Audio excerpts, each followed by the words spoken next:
Suasana sore di Komplek Gria Asri biasanya tenang, hanya diwarnai suara anak-anak yang berlarian menunggu waktu berbuka.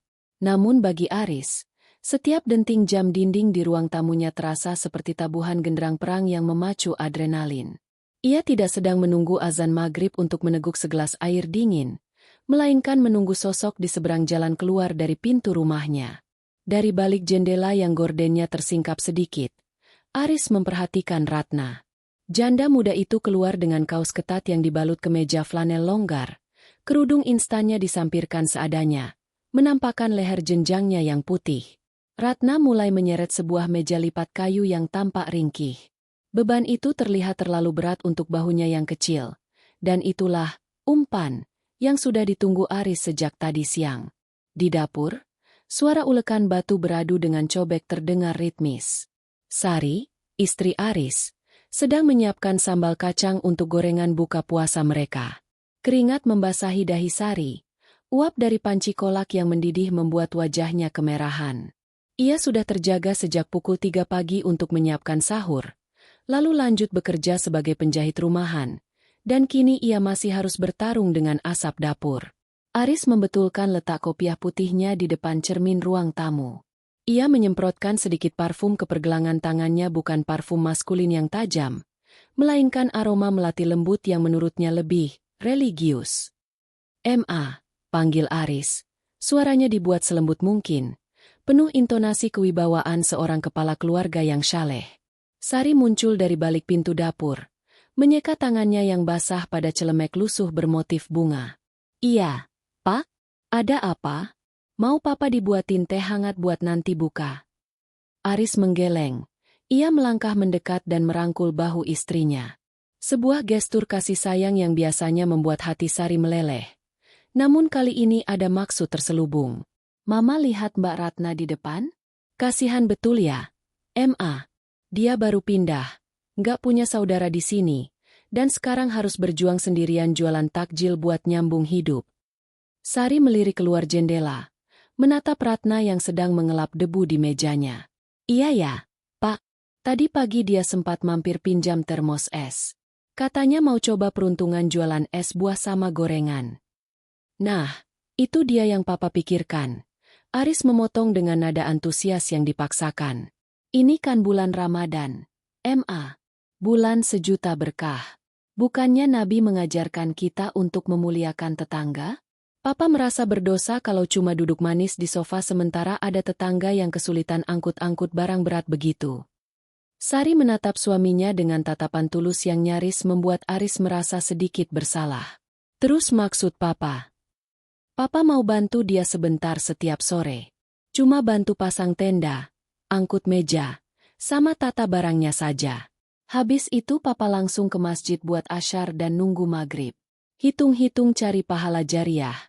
Ma, biar puasa kita tahun ini lebih bermakna karena ada aksi nyatanya," ujar Aris mantap.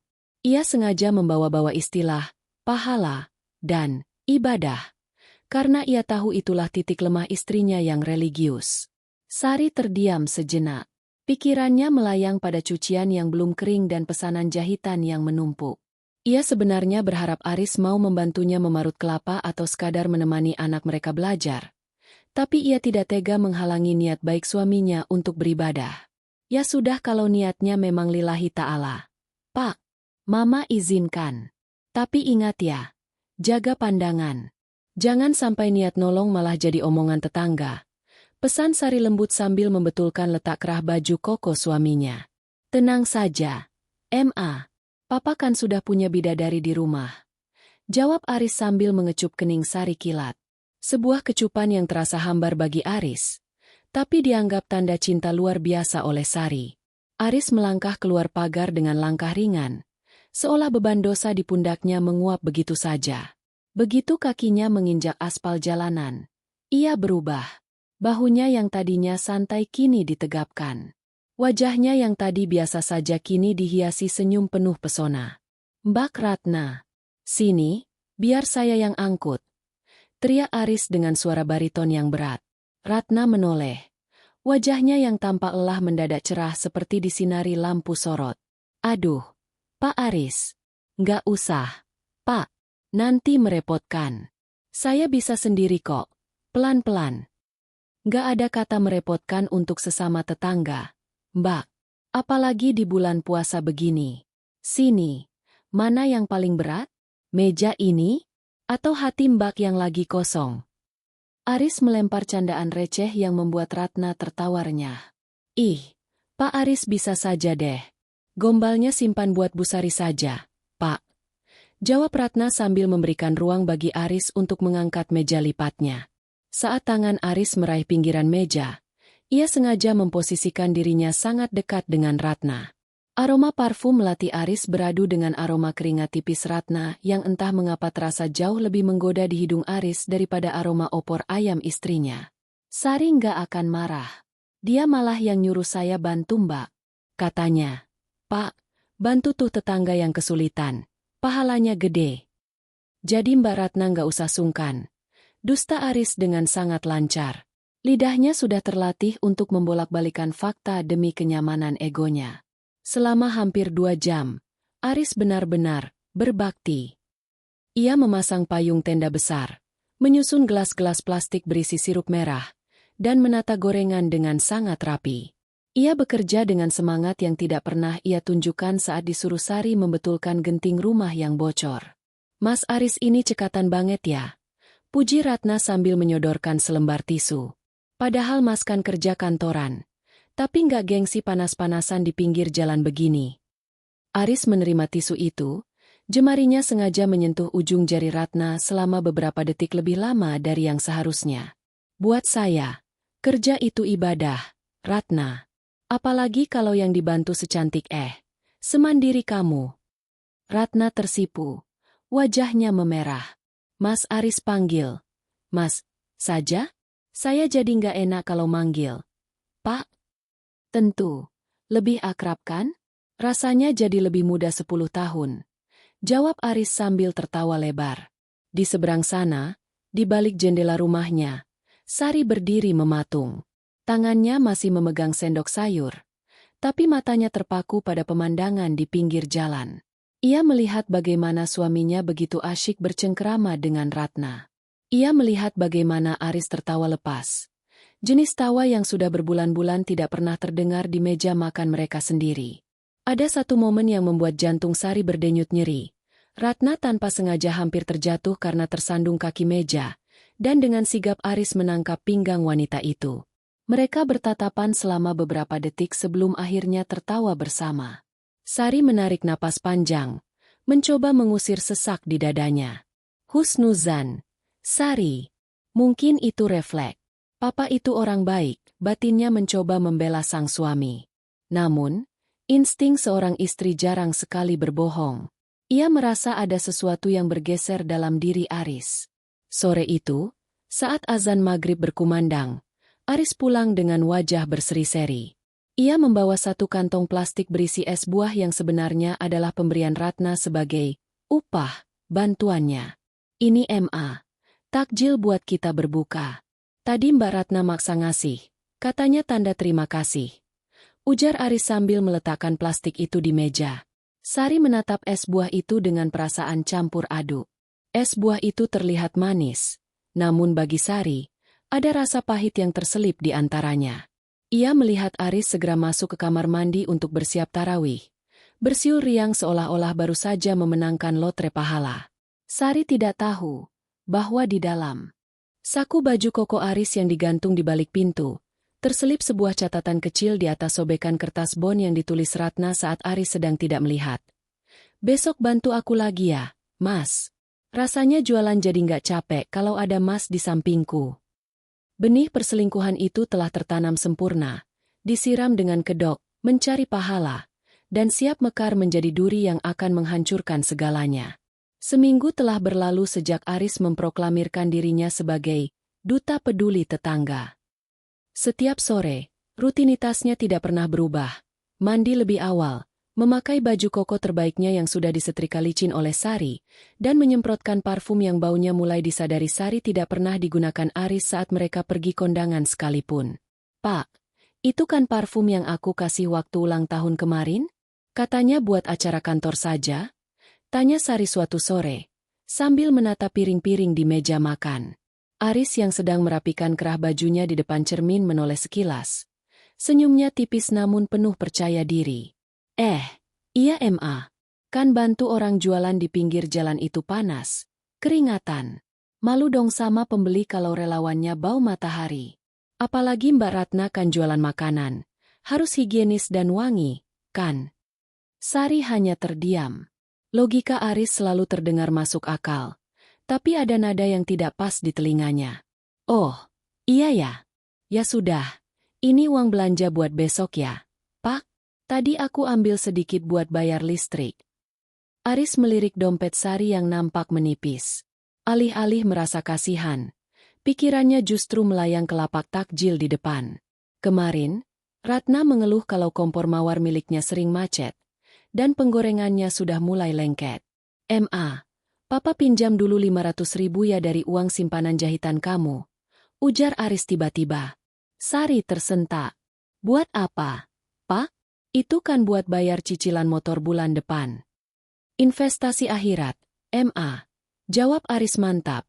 Matanya menatap Sari dengan tatapan yang dibuat seolah-olah dia sedang memikirkan nasib umat. Kasihan Mbak Ratna. Gorengannya sering gosong gara-gara kompornya rusak. Papa mau belikan dia yang baru. Nanti kalau jualannya makin laku, dia pasti ganti kok. Anggap saja kita meminjamkan modal buat sesama muslim yang lagi berjuang. Tapi Pak, kita juga lagi mepet. Ma, rezeki itu sudah diatur. Makin banyak kita memberi, makin banyak yang kembali. Jangan pelit sama pahala di bulan Ramadan. Potong Aris dengan nada sedikit meninggi, seolah-olah Sari adalah pihak yang berdosa karena mempertanyakan keputusannya. Sari akhirnya mengalah. Dengan tangan gemetar, ia menyerahkan lembaran uang itu. Ia tidak tahu bahwa investasi akhirat, suaminya sebenarnya adalah tiket masuk ke dalam sandiwara yang lebih dalam. Begitu sampai di lapak, Aris disambut dengan senyuman Ratna yang lebih manis dari sirup marjan yang ia aduk. Mas Aris, baru saja mau aku panggil. Ini, cobain es buah spesial buat Mas. Nggak pakai air mentah, pakainya cinta. Seloroh Ratna sambil menyerahkan gelas plastik besar. Aris tertawa terbahak-bahak. Sebuah tawa lepas yang tidak pernah Sari dengar di rumah dalam 3 tahun terakhir. Bisa saja kamu, Erate. Oh iya, ini ada titipan dari hamba Allah. Buat beli kompor baru. Biar gorengannya nggak gosong lagi kayak hatiku kalau lihat kamu capek. Ratna menerima uang itu dengan mata berbinar. Ya ampun, Mas. Makasih banyak ya. Mas Aris baik banget sih. Sampai kepikiran detail gitu. Coba kalau semua laki-laki kayak Mas. Pasti nggak ada janda yang sedih di dunia ini. Ratna kemudian mendekat. Sangat dekat hingga Aris bisa mencium aroma sabun pembersih wajahnya. Ia membantu Aris mengenakan celemek bertuliskan merek tepung bumbu yang sebenarnya adalah milik Ratna. Tangan Ratna melingkar di pinggang Aris untuk mengikat tali celemek dari belakang. Aris mematung. Dadanya bergemuruh. Kegedean ya celemeknya di badan Mas Aris yang gagah begini. Bisik Ratna tepat di telinga Aris. Sore itu, pelayanan Aris di lapak takjil semakin profesional. Ia tidak lagi hanya angkut-angkut barang. Ia mulai ikut menggoreng bakwan, membungkus es, hingga mempromosikan dagangan ke setiap pengendara motor yang lewat dengan semangat berapi-api. Ayo Bapak, Ibu, es buah segar, gorengannya renyah, penjualnya ramah, asistennya syaleh. Seru Aris sambil sesekali melirik Ratna yang sedang mengelap keringat di lehernya sendiri. Pukul 17.30. Suasana mulai ramai. Sari yang merasa gelisah di rumah memutuskan untuk keluar sebentar. Ia berniat membeli beberapa biji tahu isi di lapak seberang. Sekalian ingin melihat bagaimana ibadah suaminya berlangsung. Namun, langkahnya terhenti di balik pohon mangga besar dekat gerbang komplek. Ia melihat Aris sedang asyik memegang tangan Ratna. Bukan untuk bersalaman, melainkan Aris sedang membantu Ratna mengoleskan minyak kayu putih ke pergelangan tangan wanita itu yang katanya terkilir saat mengaduk adonan. Aris meniup-niup pergelangan tangan itu dengan sangat lembut. Seolah-olah itu adalah porselen mahal yang mudah pecah. Sakit enggak? Makanya, pelan-pelan kalau kerja. Ada Mas di sini, jangan dipaksain. Suara Aris terdengar sangat perhatian. Tipe suara yang dulu sering Sari dengar saat mereka masih masa bulan madu. Ratna hanya tersenyum manja, menyandarkan kepalanya sejenak di bahu Aris sebelum ada pembeli yang datang menghampiri. Manis banget sih Mas Aris ini. Sari merasakan dunia di sekelilingnya mendadak berputar. Perutnya mual, bukan karena lapar berpuasa, tapi karena muak. Uang hasil jahitannya, uang yang ia kumpulkan dengan mata pedih hingga larut malam, ternyata digunakan suaminya untuk menjadi pahlawan bagi wanita lain. Sari urung mendekat. Ia kembali ke rumah dengan langkah gontai. Sesampainya di dapur, ia menatap panci kolaknya yang sudah dingin. Ia mengambil sendok sayur, lalu tanpa sadar menjatuhkannya ke lantai. Prang. Malamnya, Aris pulang membawa sebungkus besar gorengan. Wajahnya tampak lelah namun bahagia. Ini MA. Ada bonus dari Mbak Ratna. Katanya ini gorengan kloter terakhir. Spesial buat kita. Sari menatap bungkusan itu. Tadi aku lihat papa di depan. Langkah Aris menuju kamar mandi terhenti. Jantungnya berdegup kencang. Tapi ia segera memasang wajah tenang. Oh ya? Kenapa nggak mampir? MA? Tadi lagi ramai banget. Papa sampai kewalahan bantu Mbak Ratna yang tangannya lagi sakit. Iya, aku lihat. Papa telaten banget yang ngobatinnya. Ujar Sari datar. Matanya menatap lurus ke arah Aris. Aris berdeham. Mencoba mencari celah. Ya namanya juga nolong. MA. Kasihan kan kalau dia nggak bisa jualan. Besok nggak bisa makan. Itu kan bagian dari pahala menolong orang sakit. Sari tidak menjawab. Ia berjalan mendekati baju koko Aris yang baru saja dilepas dan diletakkan di kursi. Ia merogoh saku baju itu dengan cepat sebelum Aris sempat mencegahnya. MA. Apa-apaan sih? Nggak sopan merogoh saku suami. Bentak Aris, mencoba merebut bajunya. Tapi Sari lebih cepat. Ia mengeluarkan sebuah kertas kecil. Sebuah nota belanja dari minimarket. Di balik nota itu, ada tulisan dengan pulpen pink. Mas, makasih buat kompornya. Malam ini kita lanjut ngobrol di WhatsApp ya? Aku mau curhat soal masa depanku, mungkin ada mas di dalamnya. Sari terdiam. Ruangan itu mendadak sunyi senyap. Hanya suara detak jam yang terdengar seperti bom waktu yang siap meledak. Ini juga bagian dari pahala, Pak? Tanya Sari dengan suara gemetar, menyodorkan kertas itu tepat di depan hidung Aris. Aris mematung. Wajahnya yang tadi kemerahan karena semangat jualan kini pucat pasi. Namun, bukan Aris namanya jika tidak punya 1000 alasan. Ia menarik napas panjang, mencoba mengumpulkan sisa-sisa keberaniannya untuk berbohong lagi. Itu cuma bercandaan Mbak Ratna. MA. Kamu tahu kan dia orangnya memang suka guyon. Itu cara dia berterima kasih saja. Nggak usah baper gitu dong jadi istri. Bela Aris dengan nada yang mulai meninggi, mencoba menutupi kegugupannya dengan kemarahan. Oh, jadi investasi 500.000 itu buat beli hak curhat malam-malam ya? Sari tersenyum sinis. Sebuah senyuman yang belum pernah Aris lihat sebelumnya. Silakan lanjut cari pahala. Pak. Tapi jangan kaget kalau nanti pahalanya tertukar sama petaka.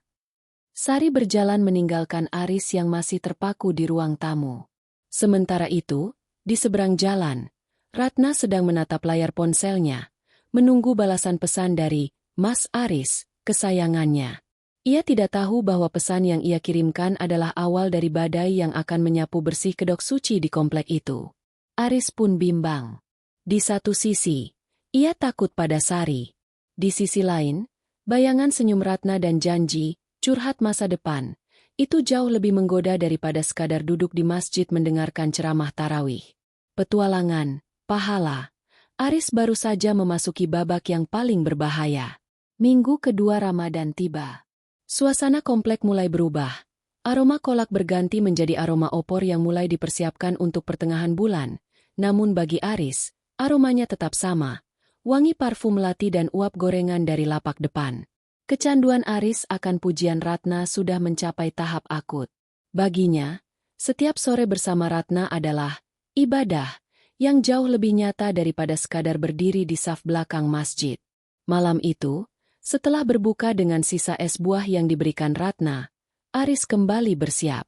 Ia mengenakan baju koko bermotif bordir emas, menyisir rambutnya dengan gel hingga klimis, dan menyemprotkan parfum berkali-kali ke lehernya. "Pak, malam ini tarawih di masjid kan?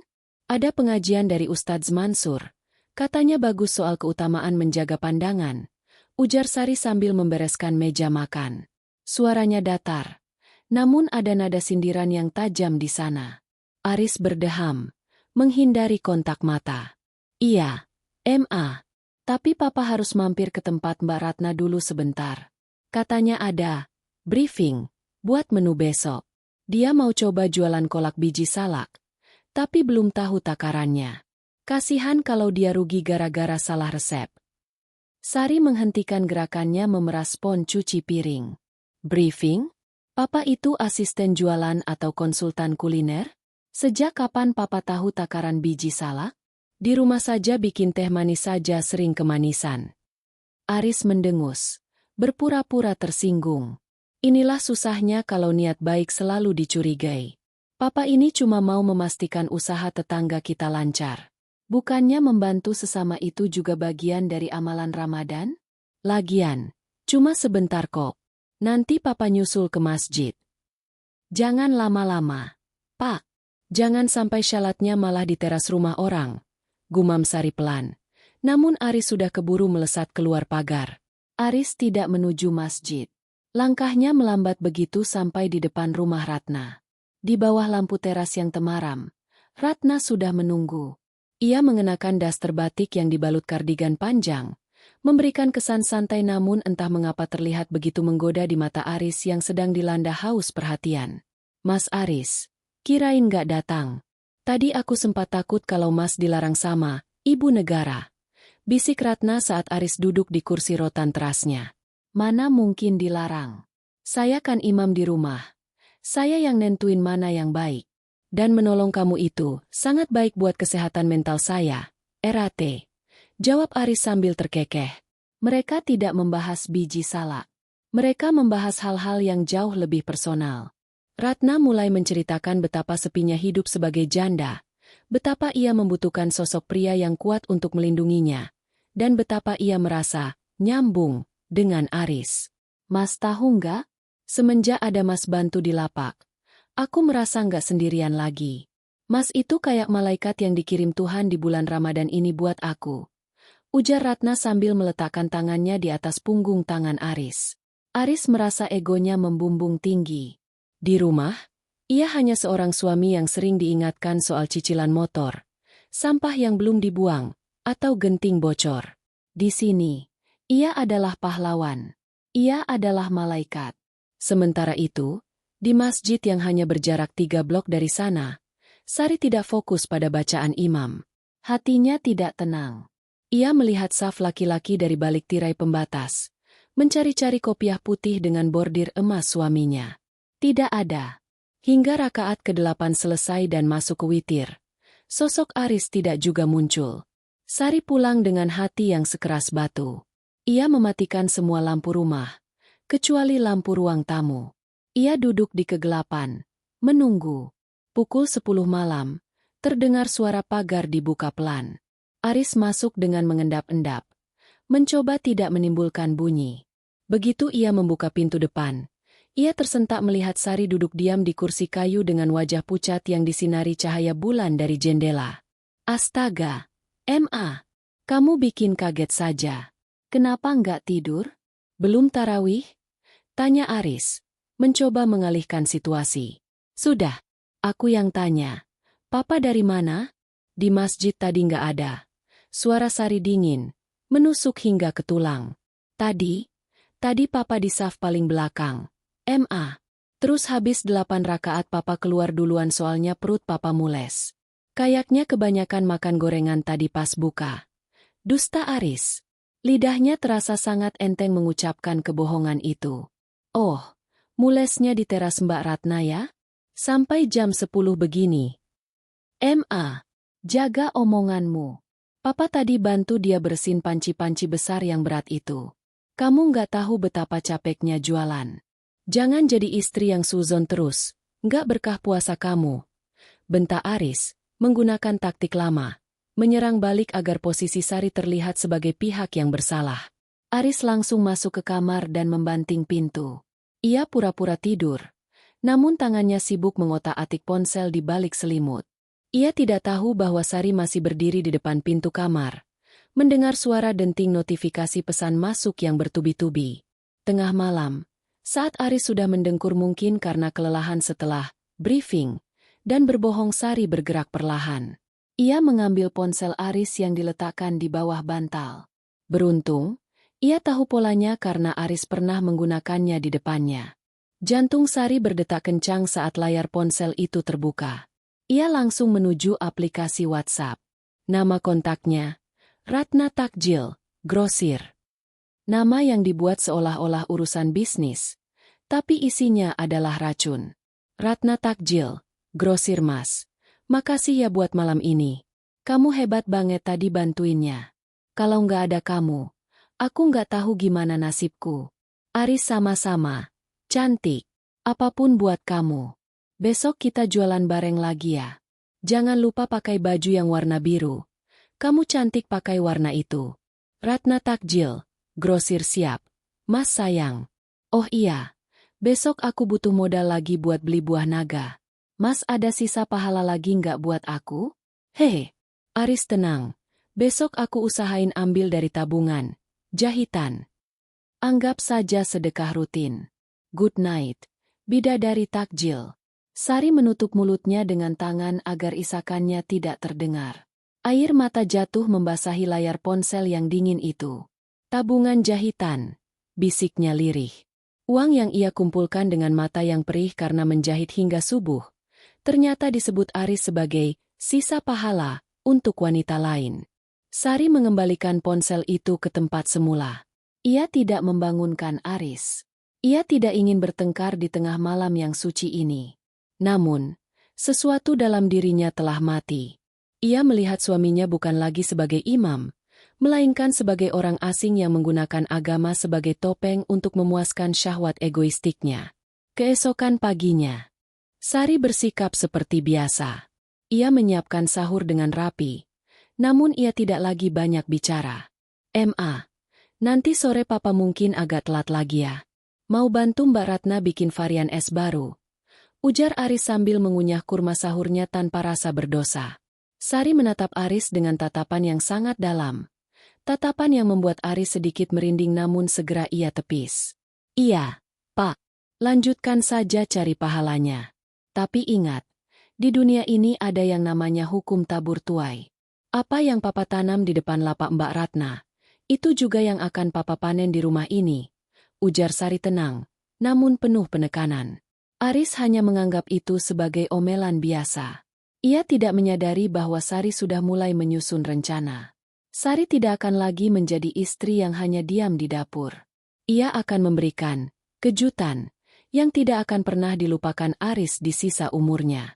Luka di hati Sari mungkin tidak berdarah, tapi ia bernanah. Di babak ini, Sari tidak lagi menangis di pojok dapur.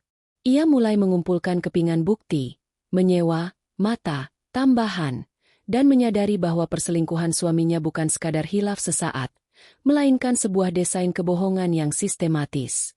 Ramadan memasuki hari ke-17. Nuzulul Quran sebentar lagi tiba. Namun bagi Sari, wahyu yang turun padanya bukan berupa kedamaian, melainkan kenyataan pahit yang semakin benderang. Ia tidak bisa lagi hanya diam menjadi penonton di balik gorden. Sari butuh mata yang lebih tajam, mata yang bisa menjangkau sudut-sudut yang tidak bisa ia datangi tanpa memicu keributan. Pagi itu, Sari mengundang Dewi, sahabat baiknya yang juga dikenal sebagai Intel Komplek. Mereka duduk di teras belakang, jauh dari jangkauan Aris yang sedang tidur siang demi menghemat tenaga untuk dinas sore di lapak Ratna. Wai, aku nggak butuh gosip. Aku butuh fakta. Ujar Sari sambil menyodorkan segelas sirup yang ia siapkan untuk buka nanti. Tapi matanya menunjukkan ia sedang tidak ingin berbasa-basi. Dewi memperbaiki letak kerudungnya. Wajahnya serius. Sar, sebenarnya aku sudah lama mau bilang. Tapi aku nggak enak hati. Kamu tahu kan kalau aku sering lewat jalan raya pas jam 5 sore buat jemput anakku les? Sari mengangguk pelan. Jantungnya mulai berdegup kencang. Suamimu, Aris, dia nggak cuma bantu angkut meja. Sar, kemarin aku lihat dia di dalam mobil Mbak Ratna. Mobilnya diparkir agak jauh dari lapak, di bawah pohon beringin yang sepi. Mereka di dalam hampir setengah jam. Pas keluar, Aris benerin baju kokonya. Dan Ratna, yah, kamu tahu sendiri, mukanya ceria banget. Dewi bercerita dengan nada rendah, namun setiap katanya terasa seperti sembilu yang menyayat dada Sari. Sari meremas ujung celemaknya. Mobil. Dia bilang ke aku kalau dia cuma di lapak. Katanya kakinya pegal kalau kelamaan berdiri, makanya dia sering duduk di kursi plastik. Kursi plastik apanya? Sar? Dia asyik ASEAN di mobil orang. Dan satu lagi. Aku sempat tanya ke pedagang martabak di sebelah mereka. Katanya, Mas Aris itu sering banget bayarin belanjaan bahan-bahan takjilnya Ratna pakai uang tunai dalam jumlah besar. Kamu kasih dia uang jajan berapa sih? Sari memejamkan mata. Uang 500.000 dari tabungan jahitannya hanyalah puncak gunung es. Ia baru teringat kalau beberapa hari lalu Aris meminta kartu ATM-nya dengan alasan mau membayar pajak motor yang hampir jatuh tempo. Ternyata, pajak yang dibayar bukan untuk motor mereka, melainkan untuk asuransi kebahagiaan, janda di depan rumah. Aku butuh foto. Why? Aku butuh sesuatu yang gak bisa dia bantah pakai dalil-dalil agamanya itu. Bisik Sari parau. Tenang, Sar. Adikku, si Doni, punya kamera DSLR dengan lensa panjang. Sore ini, dia bakal mangkal di ruko seberang lapak mereka. Kita lihat. Sedalam apa, pahala, yang lagi digali suamimu itu. Sore itu pun tiba. Seperti biasa, Aris bersiap dengan ritual sucinya. Ia memakai kemeja koko baru berwarna biru sesuai permintaan Ratna di pesan singkat semalam. Sebelum berangkat, ia sempat menghampiri Sari di dapur. "Ma, Papa jalan dulu ya. Hari ini katanya ada pesanan 100 kotak takjil dari kantor sebelah. Mbak Ratna butuh tenaga ekstra. Mungkin Papa pulang pas mepet Isya. Jangan nunggu Papa buat buka ya." Ujar Aris sambil mencoba mencium tangan Sari, sebuah formalitas yang kini terasa menjijikan bagi Sari. Sari menarik tangannya halus. "Hati-hati, Pak. Jangan sampai tenaganya habis buat orang lain. Sampai lupa kalau di rumah masih ada tanggung jawab yang belum tuntas." Aris hanya tertawa kecil, tidak menyadari sindiran itu. "Ah, Mama bisa saja. Doakan pahalanya mabrur ya." Begitu Aris keluar pagar, Sari langsung masuk ke kamar. Ia mengambil ponselnya dan mengirim pesan singkat pada Dewi. Target keluar. Mulai. 1 jam kemudian, ponsel Sari bergetar berkali-kali. Notifikasi dari WhatsApp masuk. Itu dari Dewi. Sari membuka pesan itu dengan tangan gemetar. Serangkaian foto berkualitas tinggi muncul di layarnya. Foto pertama, Aris sedang berdiri di belakang Ratna. Tangannya melingkar di bahu Ratna sambil menunjukkan cara menggunakan mesin cup sealer yang baru yang Sari yakin dibeli pakai uangnya. Foto kedua, Ratna menyuapkan sepotong gorengan ke mulut Aris, dan Aris menerimanya dengan mata terpejam, seolah itu adalah makanan paling nikmat di dunia. Foto ketiga, ini yang paling menyakitkan. Di saat suasana lapak agak sepi karena orang-orang mulai menepi untuk sholat maghrib, Aris dan Ratna duduk berdampingan di bawah tenda. Tangan Aris masuk ke dalam tas kecil milik Ratna, mengeluarkan seuntai kalung emas, dan memakaikannya ke leher wanita itu. Sari terduduk di lantai dapur. Air matanya tumpah tanpa suara. Kalung itu adalah model kalung yang Sari inginkan sejak tahun lalu, yang Aris katakan, "Nanti ya Ma. Uangnya buat renovasi dapur dulu." Ternyata, dapur yang direnovasi adalah dapur orang lain, dan hati yang dihiasi perhiasan adalah hati wanita lain. Ya Allah, di bulan suci ini, dia tega menggunakan nama MU untuk mengkhianatiku. Isak Sari. Namun, di tengah kesedihannya, muncul sebuah kekuatan baru. Amarah yang dingin dan terkendali. Sari menghapus air matanya. Ia kembali menatap foto-foto itu satu persatu. Ia melihat jam di pojok layar ponselnya.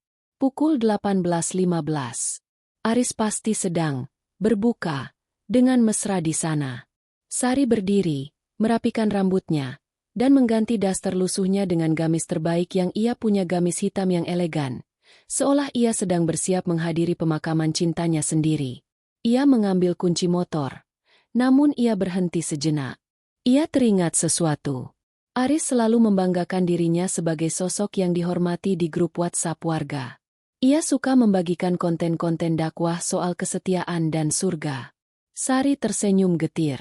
Ia membuka galeri ponselnya, memilih 3 foto paling provokatif dari Doni, lalu mengunggahnya ke grup WhatsApp warga Gria Asri, yang anggotanya berjumlah 200 orang, termasuk Pak RT dan para pemuka agama di sana.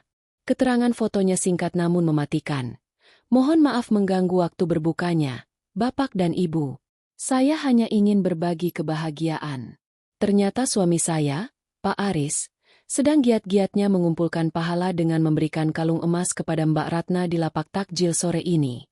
Mari kita doakan agar sedekahnya diterima di sisinya. Selamat berbuka puasa. Klik terkirim. Sari mematikan ponselnya. Ia tahu, dalam hitungan detik, ponsel Aris yang diletakkan di atas meja lapak takjil akan meledak dengan notifikasi. Ia juga tahu, nama baik Aris yang selama ini dijaga dengan topeng kopiah putih itu akan hancur lebur sebelum azan Isya berkumandang. Permainan dimulai. Mas, bisik Sari dingin. Sari melangkah keluar rumah, bukan untuk melabrak dengan teriakan, melainkan untuk menyaksikan keruntuhan sebuah istana pasir yang dibangun di atas kebohongan. Di kejauhan, ia melihat lampu-lampu lapak takjil Ratna masih menyala. Namun ia tahu, kegelapan yang sesungguhnya baru saja dimulai bagi Aris. Sore itu, langit di atas komplek Gria Asri berwarna jingga kemerahan, seolah ikut terbakar oleh amarah yang tertahan di dada Sari. Di pinggir jalan raya, lapak takjil berkah milik Ratna sedang berada di puncak keramaian. Antrean pembeli mengular, didominasi oleh bapak-bapak yang ingin segar dan pemuda yang sekadar ingin melirik senyum janda muda itu. Aris berada di sana, bertelanjang dada namun tertutup celemek. Tangannya dengan lihai menuangkan sirup ke dalam cup. Ia merasa seperti raja kecil di sana. Setiap kali ia berhasil melayani pembeli, ia melirik Ratna yang sedang menggoreng bakwan. Ratna akan membalas dengan kerlingan mata yang membuat Aris merasa 20 tahun lebih muda. Namun, suasana meriah itu mendadak berubah menjadi kesunyian yang mencekam. Satu persatu pembeli yang sedang memegang ponsel mulai saling berbisik. Beberapa ibu-ibu yang tadinya ingin membeli es buah mendadak menarik tangan suaminya dengan kasar sambil menunjukkan layar ponsel mereka. Astaga, Pak Aris, bisik seorang warga. Lihat nih, istrinya yang nge-share di grup warga. Sahut yang lain. Aris yang belum menyadari badai digital telah pecah, masih saja tebar pesona. Ayo, es buahnya tinggal sedikit. Mumpung masih dingin, serunya ceria. Tiba-tiba, langkah kaki yang tenang namun tegas terdengar mendekat. Sari muncul dari balik kerumunan pembeli. Ia tidak memakai daster, tidak pula membawa sendok sayur. Ia mengenakan gamis hitam elegan dengan jilbab yang tertata rapi. Wajahnya tenang, terlalu tenang untuk seorang istri yang sedang dikhianati. Aris membeku. Centong es di tangannya tertahan di udara. Mama, kok kesini? Mau bantu? Tadi kan Papa bilang tunggu di rumah saja. Ujar Aris dengan suara yang mendadak parau. Ratna yang menyadari kehadiran Sari, langsung mematikan kompor tawarnya. Ia mencoba memasang wajah sopan, namun tangannya gemetar saat membetulkan letak kalung emas baru di lehernya, kalung yang fotonya baru saja viral di grup warga. Selamat sore, Mbak Ratna. Laris manis ya jualan hari ini? Tanya Sari dengan nada datar. Matanya tertuju tepat pada kalung emas yang melingkar di leher Ratna. Ratna menelan ludah. Iya Bu Sari. Berkat bantuan Mas Aris juga. Beliau ini orangnya sangat dermawan. Suka bantu sesama. Sari tersenyum tipis. Sebuah senyuman yang membuat bulu kuduk Aris berdiri. Iya, saya tahu suami saya sangat dermawan. Saking dermawannya, uang cicilan motor dan uang hasil jahitan saya sampai pindah ke leher Mbak Ratna dalam bentuk emas. Bagus kalungnya, Mbak. Pas sekali dengan keringat suami saya yang tertuang di sini. Kerumunan pembeli kini berhenti total. Semua mata tertuju pada mereka. Aris mencoba menarik tangan Sari. "Ma, ayo pulang. Nggak enak dilihat orang. Kita bicarakan di rumah. Jangan bikin malu." Sari menghempaskan tangan Aris dengan satu hentakan kuat. Suaranya yang tenang kini naik 1 oktav. Bergema di telinga semua orang. "Bikin malu, Pak? Yang bikin malu itu bukan aku yang datang ke sini, tapi Papa yang pakai kedok, cari pahala, buat memuaskan nafsu Papa sama janda ini. Kamu bilang mau bantu tetangga karena ibadah. Tapi ternyata ibadahnya cuma sampai di bawah tenda biru ini." Sari kemudian berbalik menghadap kerumunan warga yang sedang menonton. "Bapak-bapak, ibu-ibu, silakan lihat. Ini suami saya, Pak Aris yang katanya rajin dakwah di grup WA. Ternyata takjil yang Bapak Ibu beli ini bumbunya adalah pengkhianatan. Uang belanja saya dipakai buat beli aset di rumah ini, sementara saya di rumah cuma makan sisa gorengan yang katanya nggak laku." Aris merasa mukanya seperti disiram air keras. Harga dirinya sebagai tokoh komplek hancur berkeping-keping. "Sari, cukup. Kamu sudah keterlaluan," bentak Aris, mencoba merebut otoritasnya kembali. "Keterlaluan." Sari tertawa getir. Ia meraih sebuah toples es buah yang penuh dan tanpa ragu menyiramkannya tepat di atas kepala Aris. Es batu dan sirup merah membasahi baju koko biru kebanggaan Aris. "Itu biar otak kamu dingin, Pak. Biar kamu ingat kalau surga itu ada di bawah kaki ibu, bukan di bawah tenda takjil."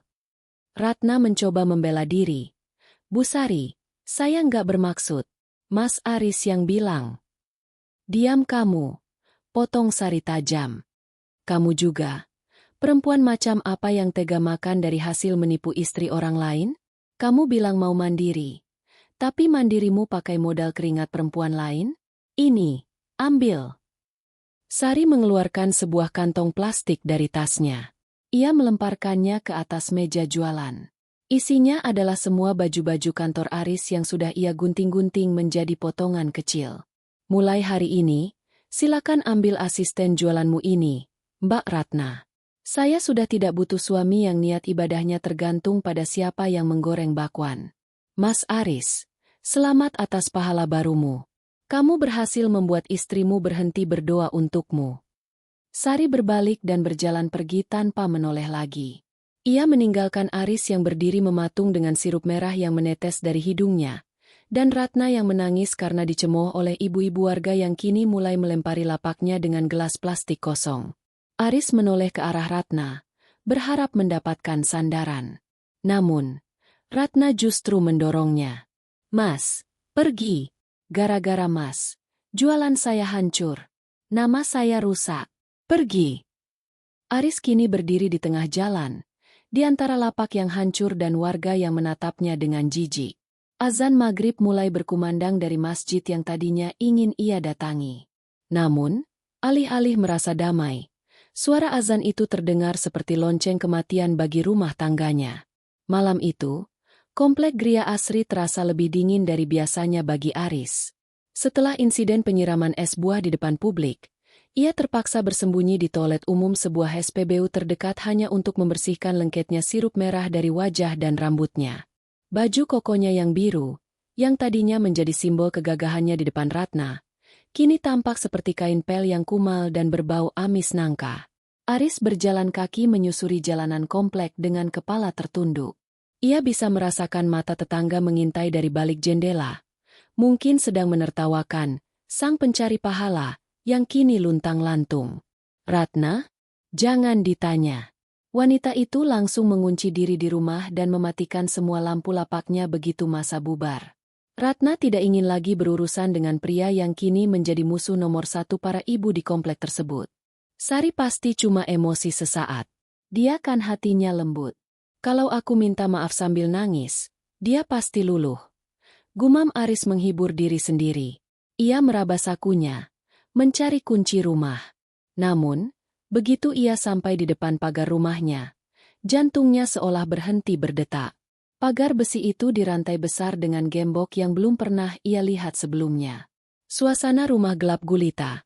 Hanya lampu teras yang menyala redup, menyinari tumpukan koper dan kardus yang diletakkan begitu saja di atas lantai teras yang berdebu. "Ma. Sari, buka pintunya!" Aris berteriak sambil mengguncang-guncang pagar. Suaranya pecah, parau karena haus dan malu yang bercampur aduk. Tak ada jawaban. Hanya suara jangkrik dan sayup-sayup tadarus dari masjid kejauhan yang membalas teriakannya. Aris nekat memanjat pagar. Dengan susah payah, ia melompati besi tajam itu dan mendarat di teras. Ia segera menghambur ke arah pintu utama, mencoba memasukkan anak kuncinya ke dalam lubang. Klik, klik gagal. Lubang kunci itu telah diganti. Sari tidak main-main. Aris menggedor pintu kayu itu dengan tinjunya. "Sari, ini Papa. Ma. Maafin Papa. Papa hilaf. Itu semua cuma godaan setan. Aku nggak ada maksud apa-apa sama Ratna. Aku cuma mau bantu." Tiba-tiba, lampu teras yang tadinya redup mendadak terang benderang. Pintu tidak terbuka, namun jendela kecil di samping pintu tersingkap sedikit. Bukan wajah Sari yang muncul, melainkan sebuah amplop coklat besar yang diselipkan keluar melalui celah bawah pintu. "Papa nggak usah teriak-teriak. Malu sama warga yang lagi tarawih. Kalau Papa masih punya sisa urat malu, mending Papa pergi sekarang." Suara Sari terdengar dari dalam. Begitu tenang, begitu dingin, seolah-olah semua emosinya telah habis terbakar sore tadi. "Ma, buka pintunya. Kita bicarakan baik-baik. Papa janji nggak akan kesana lagi. Papa bakal hapus nomor Ratna." Aris memelas. Matanya mulai berair. "Terlambat, Pak. Tabungan pahala Papa di rumah ini sudah habis. Yang tersisa cuma hutang rasa sakit yang nggak akan bisa Papa bayar. Bahkan dengan 1000 liter es buah sekalipun," sahut Sari lagi. "Buka amplop itu. Itu menu buka puasa terakhir dariku buat kamu." Dengan tangan gemetar, Aris merobek amplop coklat itu. Di dalamnya terdapat beberapa lembar kertas. Di lembar pertama, terlihat logo Pengadilan Agama. Surat gugatan cerai. Aris terduduk lemas di atas salah satu kardus miliknya. "Ma, sampai segininya? Cuma gara-gara jualan takjil." "Cuma." Sari muncul di balik kaca jendela. Wajahnya hanya terlihat separuh oleh bayangan. "Bukan cuma jualan takjil, Pak. Tapi karena Papa sudah berbohong pakai nama Tuhan. Papa hianati aku pakai uang yang aku kumpulkan dari setiap tusukan jarum ke jariku sendiri sampai berdarah. Papa beri kalung emas ke wanita lain pakai hasil keringatku. Sementara aku di sini Papa kasih sisa gorengan dingin." Sari menarik napas panjang. Suaranya sedikit bergetar namun tetap tegas. "Aku sudah cek mutasi rekening. Aku sudah tahu soal mesin kap sealer itu, soal kompor mawar itu, dan soal chat masa depan kalian. Silakan kejar masa depanmu sama dia, Pak. Tapi jangan bawa sejumput pun barang dari rumah ini. Yang di teras itu adalah baju-baju yang aku beli pakai uangku sendiri. Barang-barang hobi Papa sudah aku jual sore tadi. Uangnya aku sumbangkan ke panti asuhan. Hitung-hitung, aku yang carikan pahala buat Papa." "Sari, kamu nggak bisa lakukan ini." Aris berdiri, mencoba menggedor kaca. "Aku bisa. Dan aku sudah melakukannya," ujar Sari. "Oh iya, satu lagi. Pak RT dan pengurus masjid sudah sepakat. Mulai besok, Papa nggak diperbolehkan lagi sholat di masjid komplek ini sampai urusan kita selesai. Warga merasa terhina karena Papa menjadikan agama sebagai tameng perselingkuhan. Papa sudah jadi persona non grata di sini." Jendela itu tertutup rapat. Lampu teras kembali meredup. Aris terjebak di teras rumahnya sendiri, dikelilingi oleh kardus-kardus berisi pakaian yang sudah digunting-gunting sebagian. Ia menatap surat cerai itu di bawah sinar rembulan. Di kejauhan, ia melihat rumah Ratna tetap gelap. Tak ada tanda-tanda wanita itu akan membukakan pintu untuknya. Ratna hanya butuh asisten dan modal, bukan pria pengangguran yang sudah hancur reputasinya. Aris kini benar-benar sendirian. Ia teringat kata-kata Sari saat sahur tadi pagi. "Apa yang Papa tanam di depan lapak Mbak Ratna, itu juga yang akan Papa panen di rumah ini." Kini, Aris memanen kehampaan. Ia memeluk lututnya di teras, menggigil bukan karena dingin, tapi karena menyadari bahwa Lebaran tahun ini ia tidak akan memiliki rumah untuk pulang, dan tidak memiliki istri untuk memohon ampun. Malam takbiran biasanya menjadi malam yang paling riuh di komplek Gria Asri.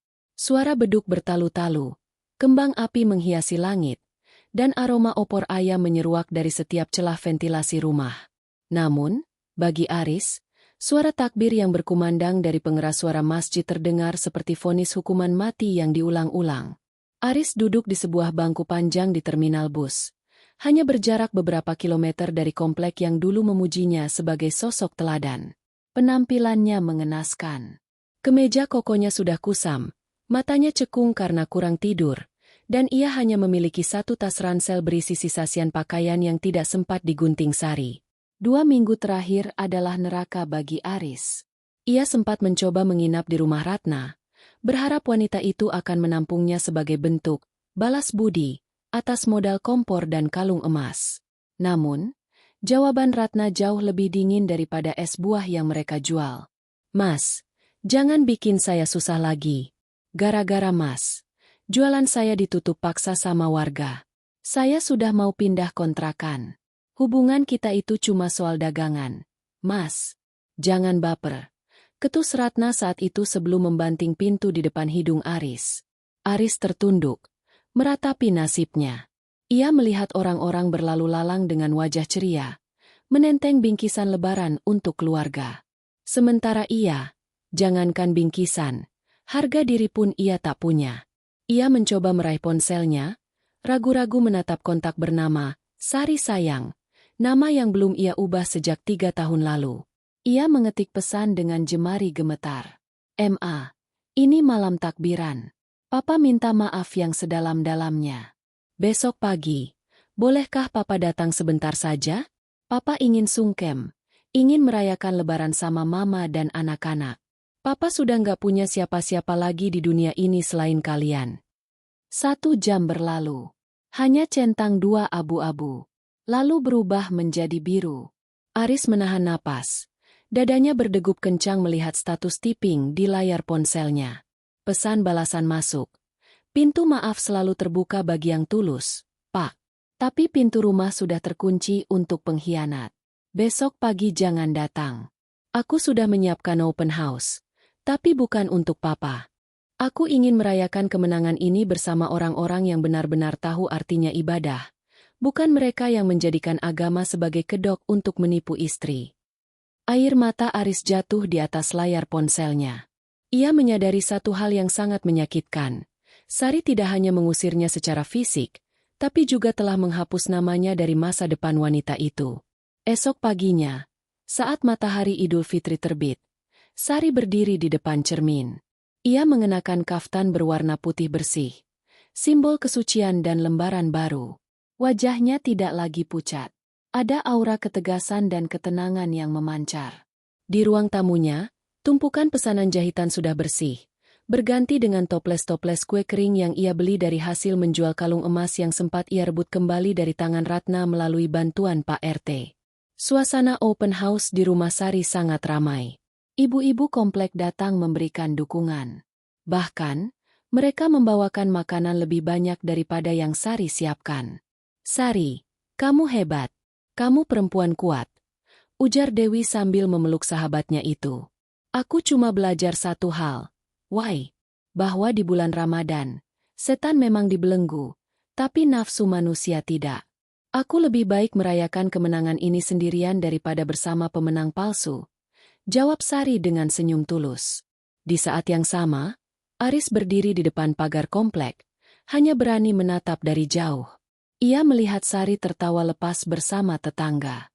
Ia melihat anak-anaknya bermain kembang api dengan riang, seolah kehadiran Aris memang tidak pernah dibutuhkan di sana. Aris ingin melangkah masuk, namun ia melihat Pak RT sedang berjaga di dekat pos ronda, menatapnya dengan pandangan memperingatkan. Aris akhirnya berbalik badan. Ia berjalan menjauh dari komplek itu, menuju arah yang tidak pasti. Ia melewati lapak takjil di pinggir jalan yang kini sudah kosong melompong.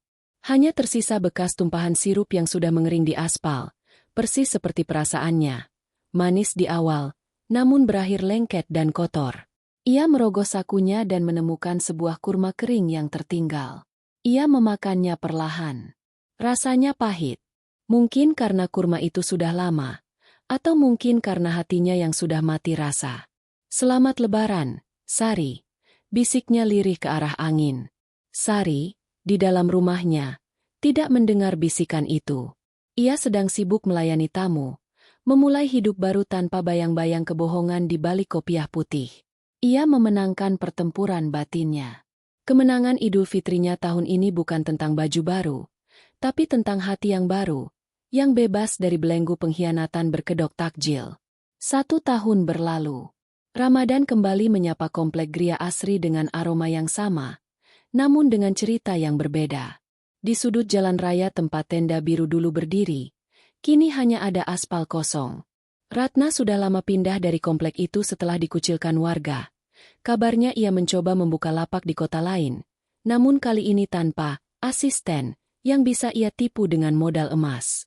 Sari terlihat keluar dari rumahnya dengan penampilan yang jauh lebih segar. Ia kini memiliki butik kecil di teras rumahnya. Hasil dari ketekunannya menjahit yang kini tidak lagi digerogoti oleh dana takjil, siluman. Saat ia hendak mengunci pagar untuk berangkat ke masjid, sebuah mobil bak terbuka lewat di depannya. Di atas bak mobil itu, Sari melihat sosok pria yang sangat ia kenali. Aris. Namun, tak ada lagi baju koko bordir emas atau parfum melati yang menyengat. Pria itu memakai kaos oblong kumal yang basah oleh peluh, sedang sibuk mengangkut peti-peti es batu milik seorang pedagang takjil besar di pasar. Aris sempat menoleh. Mata mereka bertemu selama 1 detik. Ada guratan penyesalan yang sangat dalam di wajah Aris yang kini kusam dan menghitam terbakar matahari. Ia ingin menyapa, namun bibirnya keluh. Ia kini benar-benar menjadi asisten takjil, yang sesungguhnya bukan sebagai pahlawan kesiangan, melainkan sebagai buruh angkut yang dibayar hanya cukup untuk makan sahur sendirian di kontrakan sempitnya. Sari tidak membuang muka. Tapi ia juga tidak tersenyum. Ia hanya mengangguk sopan sebagai sesama manusia, lalu memalingkan wajah dan melangkah mantap menuju masjid. Bagi Sari, Aris hanyalah bagian dari masa lalu yang sudah ia ikhlaskan, bersama ampas kelapa yang ia buang setahun lalu. Ia telah menemukan kemenangan yang sesungguhnya, sebuah kedamaian yang tak lagi bisa ditukar dengan semangkuk kolak penuh dusta.